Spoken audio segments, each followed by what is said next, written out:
All right, let's go ahead and bring out our second panel of experts for the day for our talk on digital transformation.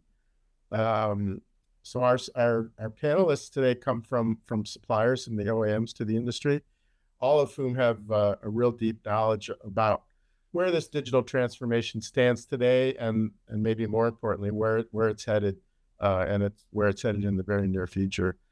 So our facilitator for the session also comes from the fabricating industry, Colin Cosgrove. Colin is the president of Laystrom Manufacturing, which is a fabrication shop located in Greater Chicago. But before I turn things over to Colin, Allie, do you have that survey? Can we pop that survey up? We wanted to ask our attendees where you all are in your digital transformation journey. Allie, do you have that survey? If not, you guys can maybe, there it is. So please just take 2 seconds, answer this survey. I'm assuming I'll get to see the results. I'm not sure how this works, actually. Let's see. Oh, man, I can't vote. No, sorry. Panelists can't vote. I'm in Chicago. I wanted to vote 3 times. Nice. So how do I get the results, actually?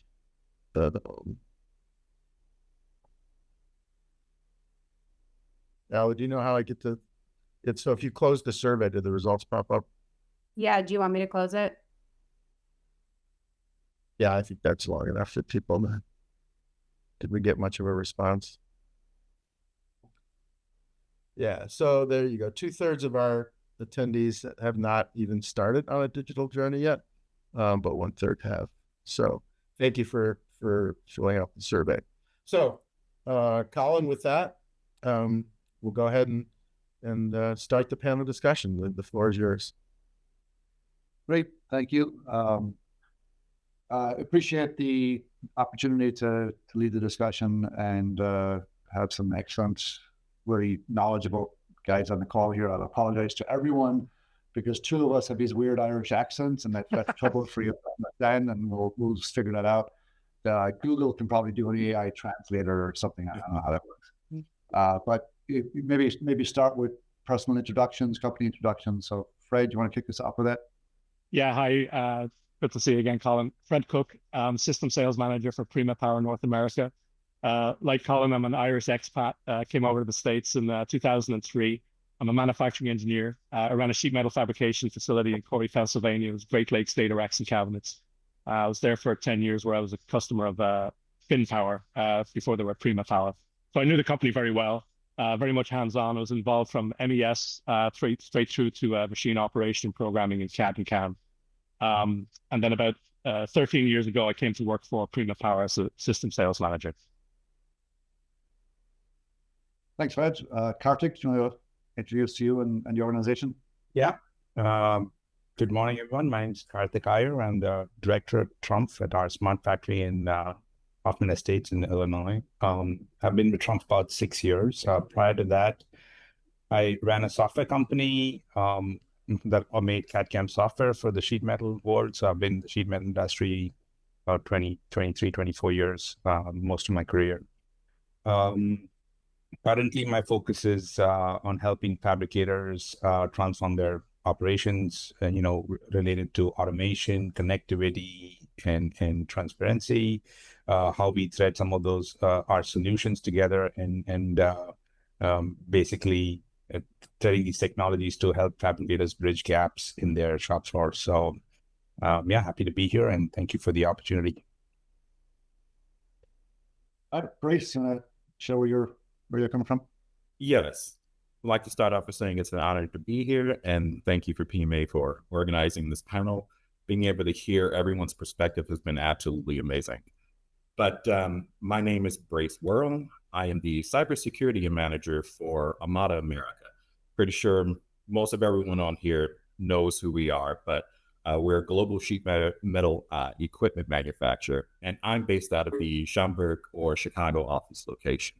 I've been in the IT field for north of 20 years, and for the last 16, I've been working with Amada in that field.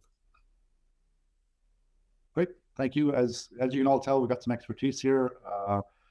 For myself, president of Laystrom Manufacturing, been in manufacturing here in the Chicago area for about 30 years, from the shop floor to the current role, and very curious to hear some of the answers we're going to hear from our panelists today. So we have a number of questions, some of them that we kind of worked through, but also we got great information earlier from Jeff Prima on vision systems and Gen AI and machine learning, and it's a lot to take in, right? So maybe we'll kind of drill in with some of the more specific details for fabricators. So Kartik, you want to lead us off with why should fabricators commit to digital transformation in 2025? Yeah, so there are several reasons digital transformation. You have to also understand how you define that and where you are in that journey. But some of the key things that kind of stand out to me, first things kind of looking into your operations and eliminating blind spots, kind of seeing what is happening on the shop floor, getting data so you can see machine utilization, work in progress, where your material is, raw materials, and so on. The second thing is improving, of course, productivity and throughput. That's always the mantra in job shops. How can I get more? Whether this is eliminating paper scheduling, which I think we talked about that earlier in the previous panel, and how can you react faster, not just by getting faster machines, but also in your operations. I think digital transformation also today, especially with some of the AI tools, it can help you with your quality inspection, which is a key part of what you make. How can you streamline that so that you can have better control on quality parameters, and whether it's or traceability as you produce parts.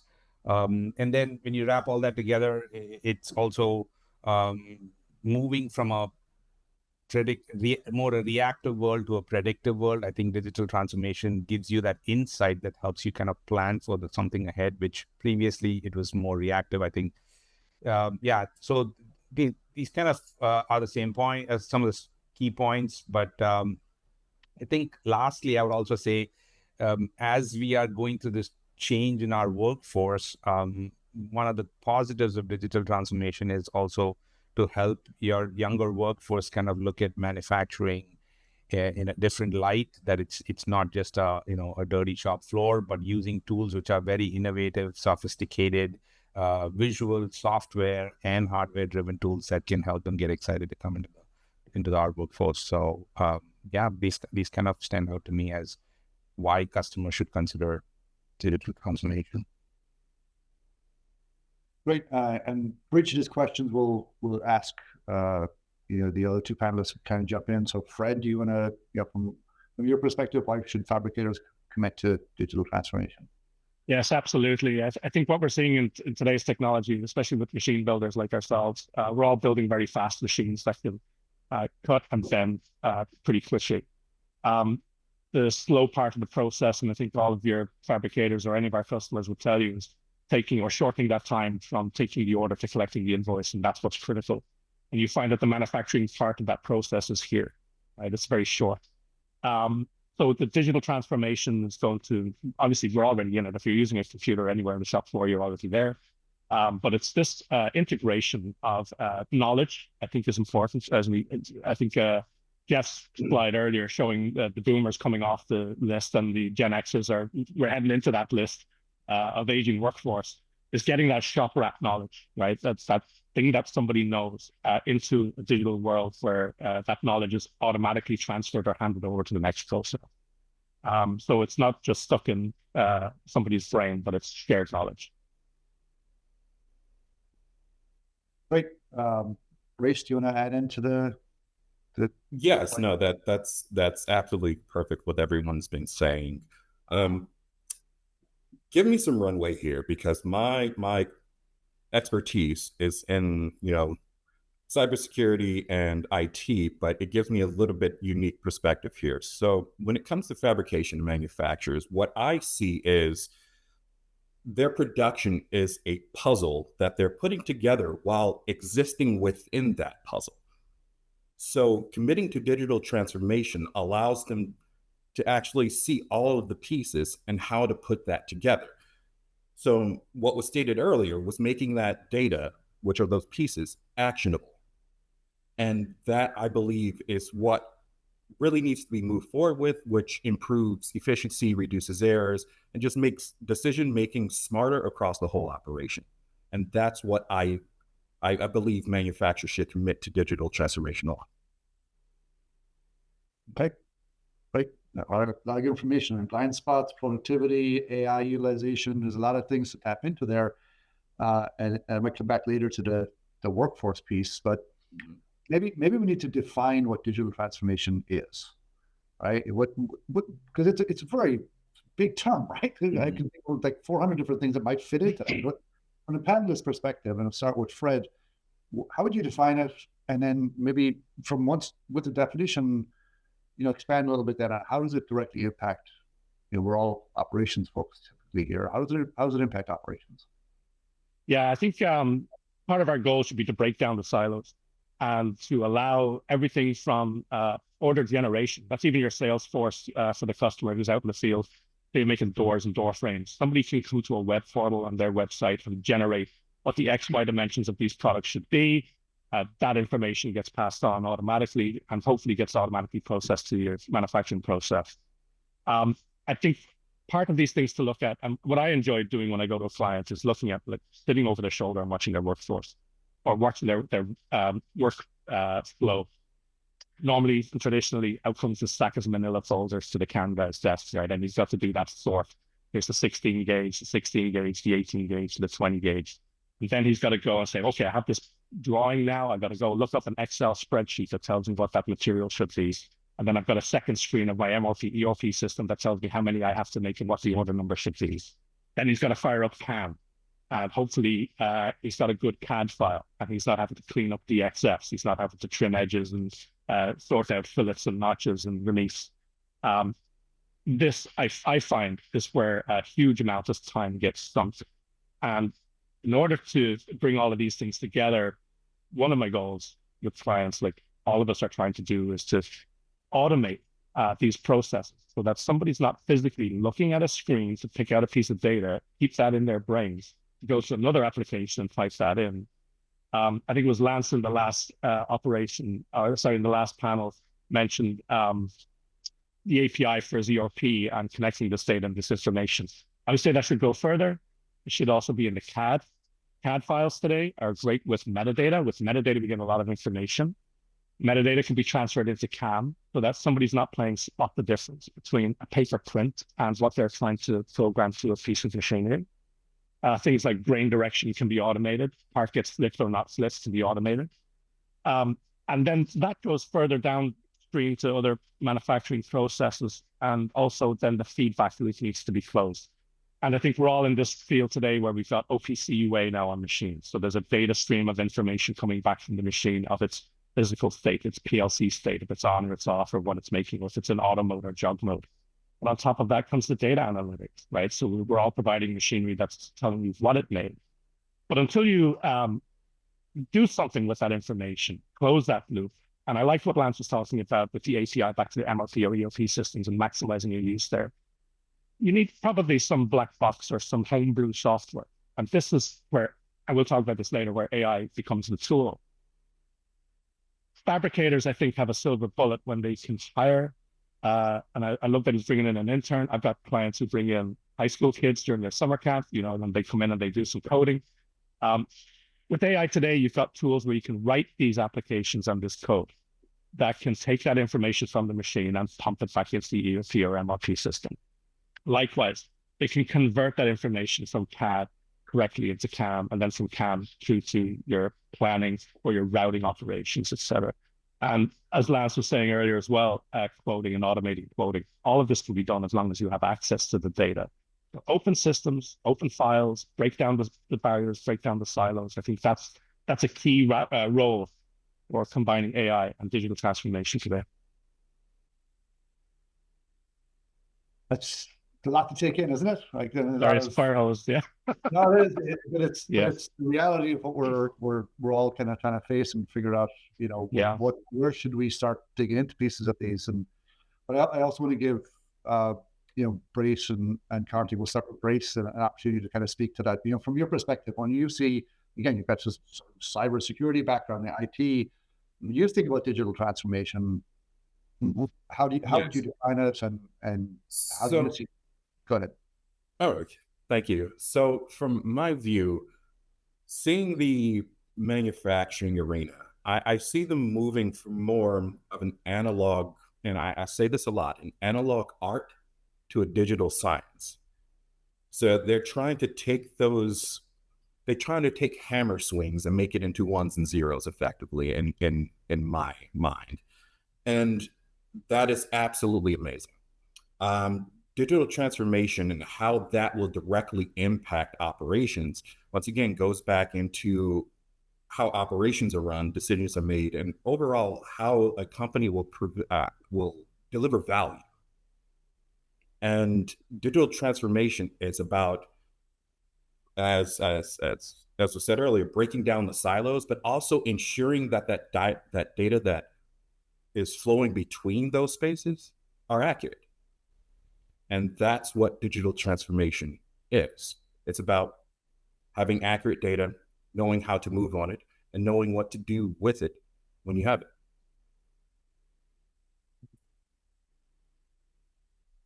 Great. Kartik, do you want to add your part in for digital transformation definition?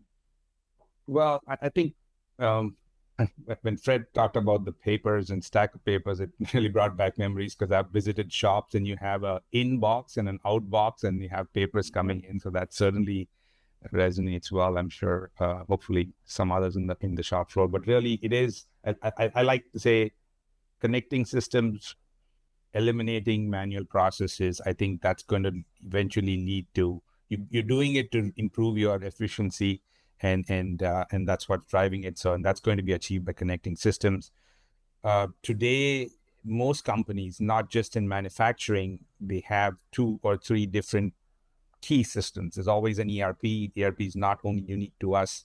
There is an MES if you have some sort of production, again, not unique to us. MES can be any type of when I say us, I mean fabrication industry. And then there is a CRM system where you have to manage to connect your customers. So how do you, if you think of digital transformation in these 3 pieces, and maybe there's a finance system too, or treat that separately, or that's a part of the ERP. But if you look at these 3 key systems, the ERP, the MES, and your CRM system, all acronyms here, but how can they seamlessly start from the point your customer asks you for something, you make it, you get it in, you process it, you give them a quote, and you send it to your floor, produce it, and then send it back to them. So how do you, if you did a value stream mapping or a swim lane analysis of your shop floor, how automated are you? How much manual effort and time is it taking for you to do that? And digital transformation is going to be your ability to say, I am satisfied with what I'm doing, or there's no opportunity. And one good way is to question each step and say, what if I don't have this? Why do I need it? Really question eliminating a software. The best software is no software, in my opinion. If you don't need it, but you need it, and eventually when it comes in, how can you use it as little as possible to get the most out of it? It's not about fancy UIs. It's not about maximum features. Today, it's about minimalistic, limited features with more automation. That's everything from your phone that you hold in your hand to your car that you drive. You see it everywhere, and that's where we're heading, because software is mature compared to 20 years ago when it was a big deal to have software. No, now it's no longer the case. It's all about how to use it efficiently. So each of you talk in different ways about connectivity, interoperability, maybe that's the wrong term, or interconnectivity between different systems, whether it's CAD, CAM, ERP, MES, and that's a sort of foundational in some ways. Let's take it maybe a level to more practical. Not that that's not practical, but from your perspective, where do we start? I think I don't know. Maybe Brad could remember the actual numbers, of 2/3 or 75%. I think said they hadn't started on their digital transformation journey. Where would you suggest people? This is where you go first. You know, a lot of the companies that are on here are small to mid-sized enterprises. We're all wearing a lot of hats. How do we make this practical, and maybe start folding in your answers a little bit of the AI piece of the puzzle as distinct from, or as a subcategory of however you want to put it, for digital transformation. Where do we start? And Brais, if you could start with this, how do we make this practical? Where do we begin? For a lot of us who, some of this is just over our heads, we're trying to figure it out. No, excellent. This is sort of what Jeff touched on earlier, is knowing how to apply or what to apply the solution to.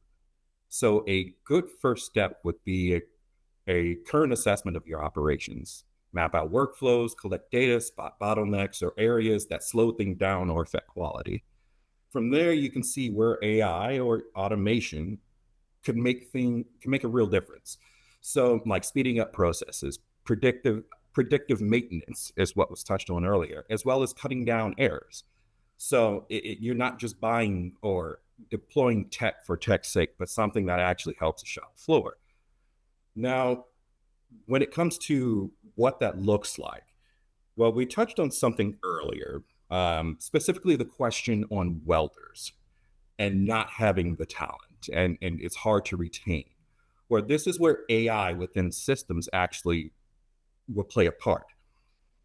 Speaking from an example with Amada, we have a fiber laser welder, the FLW, which actually has an AI task, a teaching assist system, which would allow, say, a green welder to come in, spot seams, improve the process, hit the ground running. And you can do that with new hires and old hires. And what makes it good about, your current staff that you have is it actually will take that tribal knowledge that operator has and puts it on the control. So if you know tips and tricks to the trade, anyone else that you bring in, go right ahead, dive into that knowledge capture and be welding as if they've done it for 20 years. This also brings back to smarter machines, so less guesswork. If you have AI systems that allow you to do automatic pathing or nesting, then it makes sequences, it makes material utilization higher. It makes you less prone to scrap and errors. And once again, predictive maintenance and process optimization, we've covered that. What does that look like? Machines that are able to scan engines for any variances that shouldn't exist. Process optimization will say, hey, you make a nest of these parts. Well, you can get 5% more if you were to move this part to this angle or to this side. This is where I would consider more edge device AI a benefit on the shop floor. I'm thinking more back of house than front of house. The ERP, the MES, that's front of house where you're able to actually do planning and long term. But how does that actually affect the employees, the engineers on the floor? This is actually questions that I get asked pretty consistently. Well, if AI is implemented on the machines, where do I go? Well, you don't go away. And I love what Jeff said earlier as well, where it's augmented intelligence. We're actually taking a large database of workers that have proven out their processes and putting on the machine to make what you do, you being the engineer, easier. And then not only able to just run that machine, but then to apply your talents to others down the line, improving throughput. So sorry if I went off on a tangent there.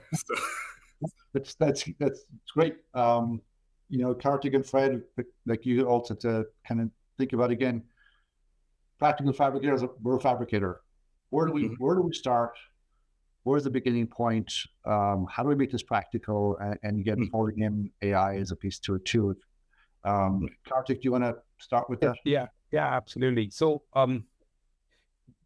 I think as you listen to us speak, there are multiple ways to thread this needle, right? It's not, there's so many solutions available. I think I would say, to make it simple, if you are an owner on this call and you have your shop or a manager, or you're running a factory, and can you see what's happening in your factory sitting in your office? Do you have visibility? Do you have visibility of what's going on when you're at home? So, I remember we were in a conference somewhere, and there was a software tool we presented, which said, oh, you can monitor your factory from the beach. And it became a standing joke that you could see what's happening, from wherever you are. So can you do that? And if you cannot, why not? What's missing? What can your supplier or what can your tools can you be add to your shop floor that helps you get that visibility and thereby helps you analyze? And then once you get the visibility, what do you do with that data? You analyze it, you see, am I able to make any sense of it? Is it of any value to me? Because sometimes you got to be careful. Don't just do it for the sake of it. Sometimes the data might just not be, it has to make sense to you. That's number one. Another thing is, you also should not rush to, buy a software, buy tools just because everybody has solutions. You got to figure out what works for your factory. So maybe try to simulate it manually. Do it manually first. Do it on paper. Do a good blueprint that you can see clearly. You understand clearly why you do each part of it, and then it becomes easy to explain to your supplier, whoever's providing you a tool, what you want to achieve. Because a big part of for us as suppliers of solutions is to understand the problem local to the customer, and then I would say once you do that, you can evaluate whether the solution that's being presented can really meet your needs or not, because you understand your problem very well. So and of course things go with it. I mean, what we talked about, having integration and being able to not have kind of open systems, be able to talk to each other. These are all critical things, but I think they come after. But these two are critical. And of course, when you start off with any transformation change, you want to involve your team. With bigger projects, we always look for the person beyond the one who's just signing the check to buy it. Who was your other champions on the shop floor? Who can help us implement it? Because there's only so much you can do when you deliver it. The person installing it, setting it up, and training is gone. It's a journey after we install the software or the machine that helps you get to where you want to be. So who are your champions in your shop floor who are going to be a part of this journey with you? John? Yeah, certainly bring in a broader team and layers in that team is certainly important in terms of change management, right? And there's a lot of people, different experiences. People may be using Gen AI at home in ways that we have no idea, and they've actually developed knowledge and expertise. We have somebody here who's actually spending a significant portion of his weekends is almost building like his own master's degree on Gen AI every weekend, and this is something that he's learning a lot from. So you never know where people are at with that. Fred, do you want to add in from your perspective? Yeah. Where do we begin? Where do we begin? I think I'm going to look personally, like, where did I kind of begin? And, like some of us here, Gen Xers, I grew up programming in BASIC on a Sinclair ZX81, right? Copying programs from magazines. So I don't say that I'm a coder, but I was a PLC programmer, etc. So we all kind of understand logic. I think there needs to be some basic understanding within your facility of what your capabilities could be, right? How to ask this question. It's like when Google appeared, we all had to learn how to Google. I think now we all have to know how to write AI prompts and get what we want out of it. But you also need to know what it's delivering and that what it's delivering is correct. Jeff had a good point this morning that language models are not very good at math. But what some of the AI is doing today is very good, is generating code. And this, I think, for us, is going to certainly get on the cybersecurity side of these things. If I can code and build my own in-house application, I'm not having to push my data or my information or sensitive information to a cloud AI or have something done off-site. I can keep all of my data internally. Some examples of that, let's see, just some practical examples that I've done kind of lately. If I bring in a 3D model into CAM, I can see its metadata information. I can see its material type and its material thickness, for example. I can do that by going File, Import, looking through Windows Explorer, picking the part, in it comes, looking at a screen on the right that gives me that. With an API and explaining the API to ChatGPT, for example, I can generate a very short piece of code with a C# console app. To Kartik's point, I don't need a fancy UI. This is just a tool that will do something. That will automate that process. Like Kartik said earlier, you write down what you want to do manually, or you do the steps manually, and you automate those steps. And within a short piece of code, I can rip through thousands of models import them, unfold them, tell me what the information is, stick that in a text file that comes to Excel that's sorted by material type and thickness, and maybe maximum, minimum sizes and other information can come. And like Lance was saying earlier, you're starting then to build your automated coding facility, right? Part's too big, it's too thick for the panel bender, it's too thin for some other machine, or it's not going to go on a punch press, it's going to go on the laser. Now you're making kind of business decisions by doing a very quick or fast 10,000-foot analysis. I think there's AI can be used as a tool to build tools, is what I'm personally using it for a lot. And then trying to keep that data local. We're certainly not giving customer information to a cloud, but I'm having it do the work or do the churning. I like to go off and have a coffee while it's doing it. I'm not going to sit on a beach and see if my machine is running. I'm going to sit on the beach and sit on the beach. But I do want to be able to step away and have those processes automated. That said, championing from the ground up is a very important point. When you can sit and show a CAM operator that all of their manual processes that's taking 8 hours a day, we digitize that and we connect the systems and we write some sort of intermediary code that does the translations for the dates don't jive from this software to that software, the format is a match. You can cut their 8 hour day down to 1 hour. This is easily done. But it takes sitting there and really understanding what's happening and what can I do. So let me maybe drill a little bit into that. From clearly the least technologically competent person on this call. I love the example, right? I get the concept of saying, hey, we've got metadata from a customer who, and I loved earlier, Fred, when you said something about how maybe you have to clean up CAD files. Like, oh yeah, our customers don't give us perfect data either. Wow, okay. No. So I get that, and I know we have engineers. I've actually been an engineer at one point in my life, programming myself, so I have a little bit of knowledge, not from a coding perspective, not from like an IT programming, but from programming. Amada is actually and some other equipment. But as a practical bit, but I still don't understand half of what you just said. And what I mean by that is, like, when you say who would build that tool? So I get the concept of customer supplying data, and you got to drill into it. And with current technology, we can build a tool that will drill into multiple drawings or CAD files or CAM files or incoming Where data. do you start? Who builds it? Do I have to go to some Fiverr.com or whatever website that says, hey, I got to hire somebody who can actually code, because I can't code anything. So when you say we can build something, can we go a step level deeper? That who builds? Yeah, I would agree with you. It's a very good question, Colin. That came up in my sessions in FabTech, right? Where do I start? And I say, first off, are you interested? Are you curious? I didn't fire up Visual Studio until about 4 years ago, okay, which is where you build your applications.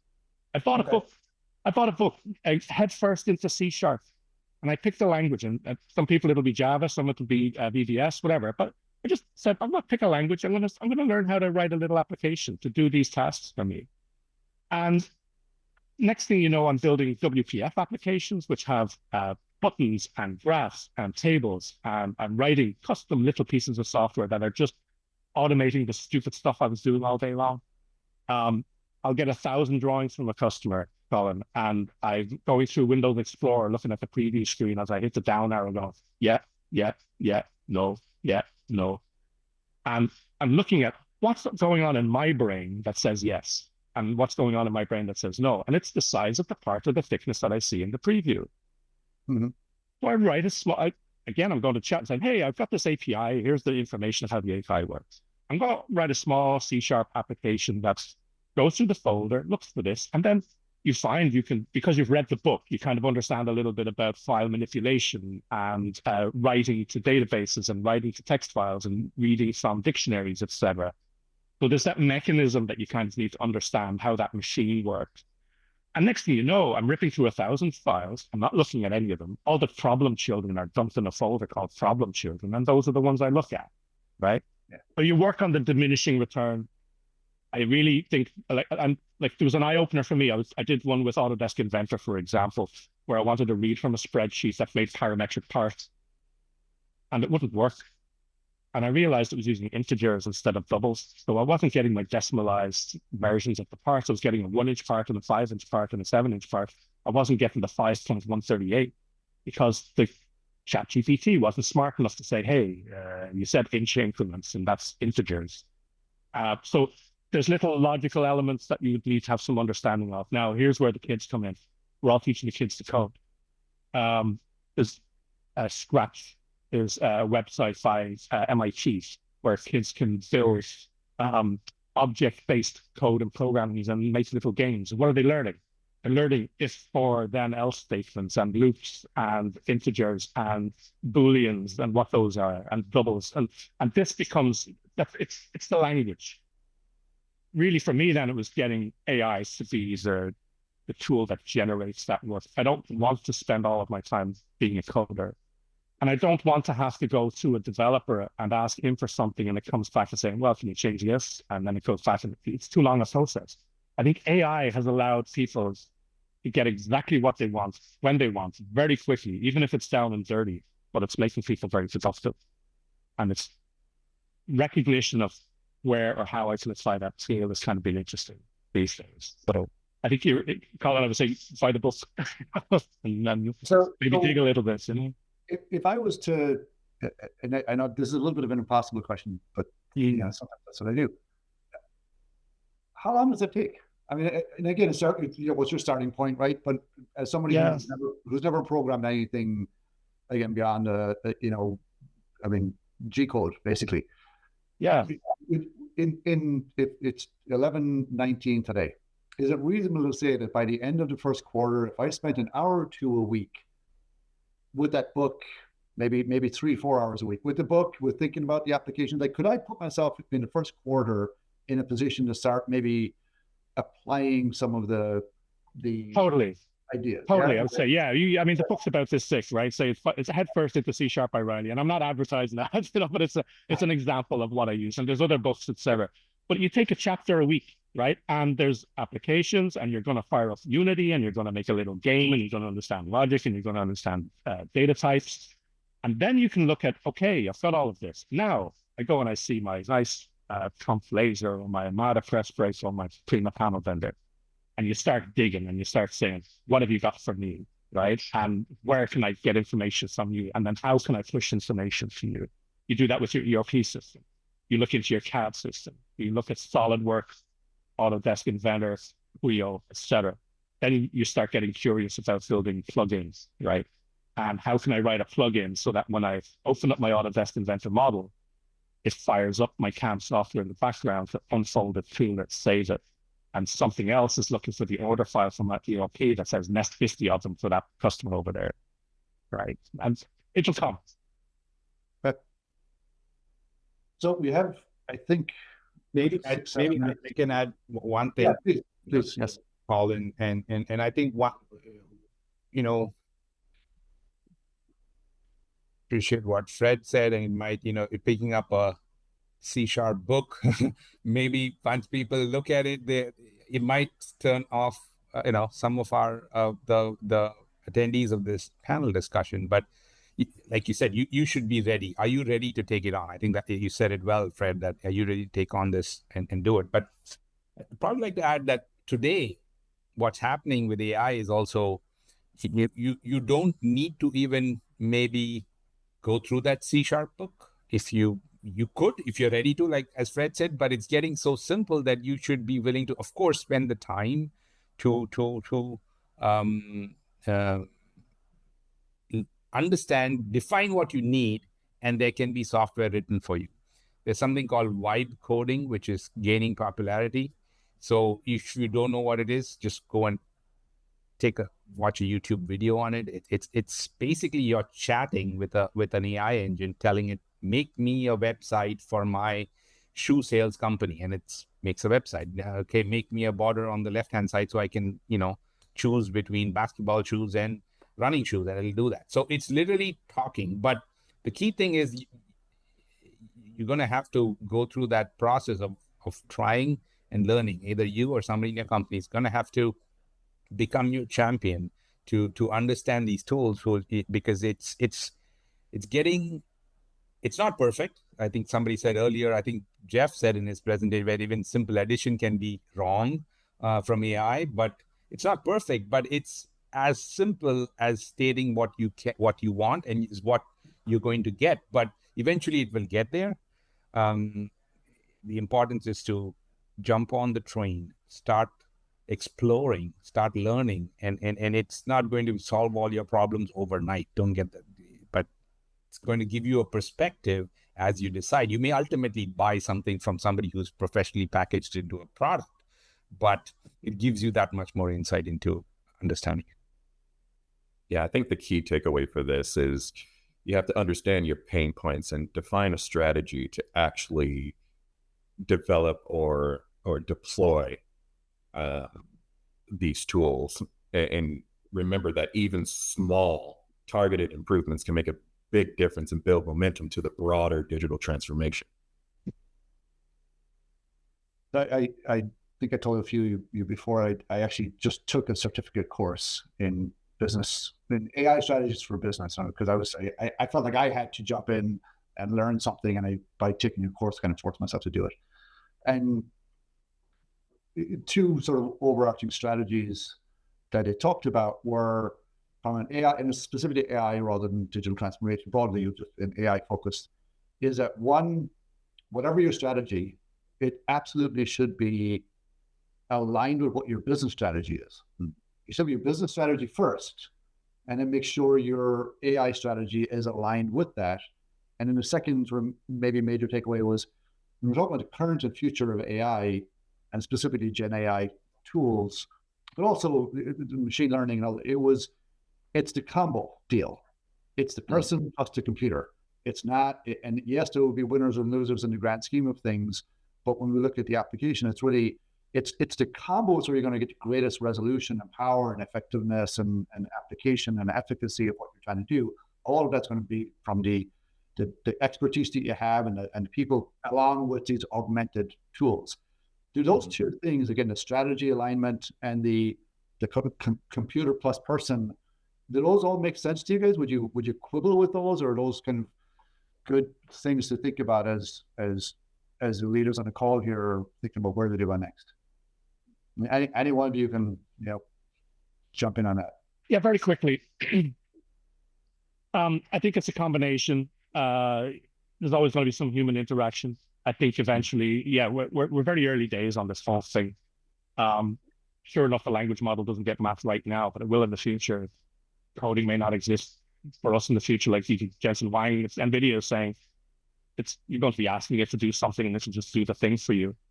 The important point, I think, is Brais' specialty is the security of that. Because what can I develop that's in my own environments that I have control over versus what's being transferred somewhere else offsite. But I think even the future, like, people don't go to websites as much as they used to anymore. It's more apps. People are not going to go to apps anymore because they're just going to say, do the thing I need, right? And that's going to happen. It's knowing what's out there that can happen. That's where the curiosity comes in. Even if it's not you as a factory owner, identify that person in your plant who's curious and interested and wants to go. And maybe it's a press break operator and says, hey, by the way, I code on the weekends. I do things. Okay, this is interesting now. What tools can you provide that person to develop what they're doing on a daily basis? And to piggyback on what you're saying there, when you're talking about internal coding and making things an edge device and keeping it all internal, you really have to start considering if you're, say, government adjacent or you actually do work with the DoD, you have to start to think about regulatory compliance and auditability. So you want to look at things as the CMMC and the NIST standards in order to guide you on how to build these things in order to protect your data, their data, overall your company. Because right now, there really isn't a strong regulation on AI. I mean, if you go by the CMMC standards, level 2, if you're trying to just reach that, they're still only using, revision 2, and we're revision 3 and above. So I see in the future, once regulations actually catch up with it, you have to have a strong foundation in place in order not to be caught out with the changes they're inevitably going to make on what's required. And that's something else that kind of throws a wrench into developing it internally versus going with, say, a third party that's already professional at this, where you don't have that breakdown, or I should say that that cloud overhead. Pun very much intended. Yeah, So nice pun there right at the end. I appreciate you slipping that one in. We definitely one thing I want to, if we have a couple more minutes, one thing I did want to come back to, because I think it might be interesting to the audience, is the company you mentioned earlier. I was going back to my notes here. Two different parts. I think Fred, you mentioned one. I think Kartik, you mentioned another. I think actually all three of you, I think, in different ways. The idea of helping the younger workforce come into manufacturing and recognize manufacturing as a place where we are absolutely not the dirty, dingy, whatever, the 3Ds, where that's not what we're doing, even dangerous. Like we are doing complex things. We're doing interesting things with technology. We have been for decades. We all know that internally, but to the external workforce, and along with that, there was the knowledge, it's sort of intergenerational knowledge transfer, and the capability that the technology tools we have today can promote that. I just wonder if you want to expand on that idea of the labor component of it. I know of a business in Minnesota, a PMA member, who some of the applications they've done with automation is not about replacing workers. It's about augmenting their workforce and making sure they can serve their customers. And sort of so that labor piece of it, the transfer of knowledge piece of it, if you can expand on those, because I think that's something we're all kind of struggling with a bit. Yeah, I think I mentioned earlier the shop rat knowledge, right? So let's say you're a journeyman press brake operator, knows where the bodies are buried on that machine and knows its nuances, etc., right? We've still got customers out there running 20, 30-year-old machines. How do we get that knowledge? We've got to take that or enhance that into the next generation. It's a problem. Not happening a lot today, where younger people are being watched over by journeymen, for example, or experience. I think there's evidence of this in, say, robotic surgery today, okay, where that's all remote, and there's nobody really there watching over the shoulder, or they're not watching over a master's shoulder because they're just watching a screen. They don't see the nuances of what's happening around them or without them. I would say, who knows anymore to put a Siemens paper underneath a V-die anymore, right? This sort of thing that makes little adjustments. Young people, I think they're certainly not attracted to come into factories anymore unless you have high technology equipment and machinery that kind of takes care of that. I think as machine builder, it's important for us to get that knowledge that we've had over the decades with journeyman people, to get that into the machine so that they become smarter and can help you make better decisions in terms of quality, angle correction, and all of that. We're all doing these things. Feedback from the machine. And I think we used to joke about 15 years ago that if I could run a laser with an Xbox controller, they'd be flooding the doors. It's got to be something cool and interesting and evoke the curiosity of younger people, or I think there's going to be a real problem. It's going to be heavy on automation in the future. Yeah, I mean, maybe picking up on that automation, like you said, so robots, right? That's one cool thing. For example, if you can you bring in robotics into your shop, that's already an attractive way that an employee doesn't sit on the floor and run a press brake, but he's more into programming and setting up a robot that can do the work for him. There's an ease associated with it. There's software associated with it. So I think investing in these next generation tools and solutions and software that make it attractive, and move from a traditional, I need strength and my hands to work on the floor, but really I need to run systems that actually do this for me, would be a mindset that you got to sell to your employee base. And that being said, also with AI, one of the biggest focuses of the Silicon Valley and AI companies is to solve problems in manufacturing, because suddenly we are able to use vision and perception and software and marry them together and do things. I mean, 10, 15 years ago, you didn't think a car could drive itself. Today, It is, and that's a heavily mechanical vehicle that's on the road driving today. It's a reality. So if we can do that on the road, drive down I-90 at 70 miles an hour without a driver, why can't you drive in your shop floor, move material from one place to another, which doesn't change. The people are not new, so it's coming. I think that's it. The focus on using AI in automation is huge, and some of this is going to be. It's not necessarily one supplier, or it's not. It's going to be integration of systems, vision, robotics, software that tie in to ultimately work with sheet metal, which is what our people on this forum know, and the guys in Silicon Valley don't understand sheet metal. And that's where but they want to use that AI knowledge. They're the ones who own these data centers. They're the ones who own these LLMs to translate that into applications that can solve these problems. So I see very bright and interesting for the future for manufacturing, simply because it's going to be this intersection of these new, rapidly growing industry around AI and our pre-existing manufacturing, because ultimately you got to make a part, a real physical part. You can't, it's not software. You got to ship that refrigerator door or that kitchen or that or the electrical panel. That hasn't changed yet. Maybe it'll happen in the future. I don't know, but for now it hasn't. So that's my comment. You know, being that AI isn't about replacing people effectively, it's about giving operators and engineers superpowers, if you will. So less guesswork, less downtime, more consistent results. The example of the press brakes that you brought up, Colin, it's actually, you like read my mind here in terms of vision systems as well as AR, augmented reality. Combining those two within press brakes to allow an operator or someone who doesn't even know what a press brake is to walk up to it with a flat, effectively gamify it. You have an HMI on the brake bed itself, guiding them of how to actually bend this part.